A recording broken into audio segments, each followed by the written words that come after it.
Hello and welcome to episode 21 of IOnTheTigers, a podcast all about the National Ice Hockey League, but one that always has an eye on the Telford Tigers. This week, before we get into the results and predictions, a couple of, news stories coming out from the Tigers camp.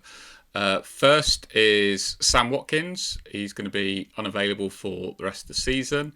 He'll be undergoing heart surgery, so best wishes to Sam, to family. Hope it all goes well. Hope you recover really well, and looking forward to seeing you back in Tigers colours next season. Other piece of news from the Tigers camp is Lucas Price. He's received a 6-game suspension for a check to the head following a game Milton Keynes Lightning. Cross-check in 2 minutes. Yep, can't argue with that.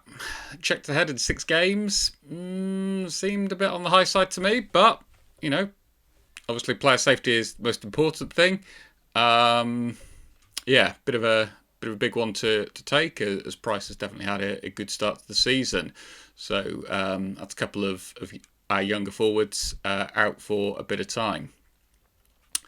Results. So the week kick-started with the Tigers hosting the Phantoms midweek, home game for the Tigers. 3 goals in the game, all 3 went to the Phantoms, a goal in each period. They definitely had the better of the game. Tigers a bit unlucky not to score, to be fair, and certainly Ma put in an outstanding performance and made some great saves. But Phantoms in control for a fair bit of the game, fully deserved their win, so 3-0 win for the Phantoms. That was a midweek game. In terms of the Saturday games, no game for the Tigers, so I won't start with them. I will stay with the Phantoms though. So they hosted the Knights. A close game this one, just the 5 goals in it, but the Knights got the odd goal out of the 5, so a 3-2 win for the Knights away from home. Lightning hosted the Bees. It's a 7-4 win for the Lightning, so fairly comfortable win there on home ice for them. Pitbulls hosted the Seahawks, and the Seahawks returned back to Hull with 2 points, a 6-4 win for them. Sharks, it was a doubleheader at home against the Wildcats, and game 1 on the Saturday night finished Sharks 4, Wildcats 8, so a good win for the Wildcats there on the road. And final game of Saturday, Steel Dogs hosted the Raiders. Thought the Phantoms game against the Knights was tight. This one was even tighter. Steel Dogs eventually winning it 6-5 in overtime. On to the Sunday night. We'll kick off with the Tigers. So the Tigers hosted table-topping Leeds Knights. Close game. Finished Tigers 3, Knights 4. It did look as though it was going to finish 4-2, but Tigers scored with a second to go to make it 4-3. Seahawks hosted the Lightning. Another close game. Another game with 7 goals in it. And this time it's the home team who got the odd goal in 7. So Seahawks winning that one 4-3.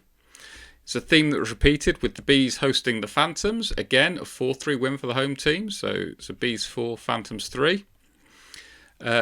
Game 2, if you like, between the Sharks and the Wildcats for the weekend. Still 12 goals in it. This one a little bit closer though. Sharks 5, Wildcats 7. And to round out the weekend, the Raiders hosted the Steel Dogs in reverse of the Saturday night fixture. And the Raiders came out on top of this one. Raiders 5, Steel Dogs 3. That concludes the Week 7 results. On to Week 8 predictions. We start off on Friday night with Lightning hosting the Wildcats. Lightning to win that one. By a couple of goals as well. I'm going to go for a reasonably comfortable victory there for the Lightning. On Saturday, Bees host the Tigers. I'd love the Tigers to get something out of this one, but realistically, I'm going to say a narrow win for the Bees. Perhaps just 1 goal in it. Pitbulls host the Phantoms. Phantoms win in that one I'm going for. Raiders host the Knights. Knights win in that one. Steel Dogs host the Seahawks. Steel Dogs have got home advantage, but I fancy the Seahawks to pip them. And Wildcats host the Sharks in Cardiff. I'm going to go for a Wildcats win. On to the Sunday night. Tigers host the Steel Dogs. I have to feel like these are fairly tight games between the two where anything can happen. So I'm going to go for a Tigers win, but in overtime. It's going to take us overtime to beat the Steel Dogs, I think. Phantoms host the Bees. This is a tough one to call. You could probably make a good argument for any result. I'm going to go for the Bees on penalty shots. Not even overtime is going to separate them. The Bees on penalty shots. Knights host the Raiders in a reverse of the Saturday fixture. I'll go for a home win this time, so the Knights winning that one. Sharks host the Lightning. Lightning to win that one.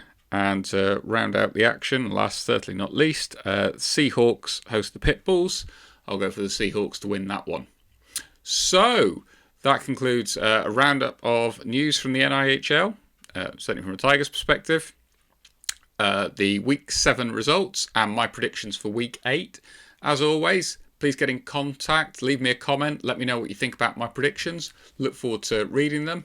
Until next week, see you for now. Bye.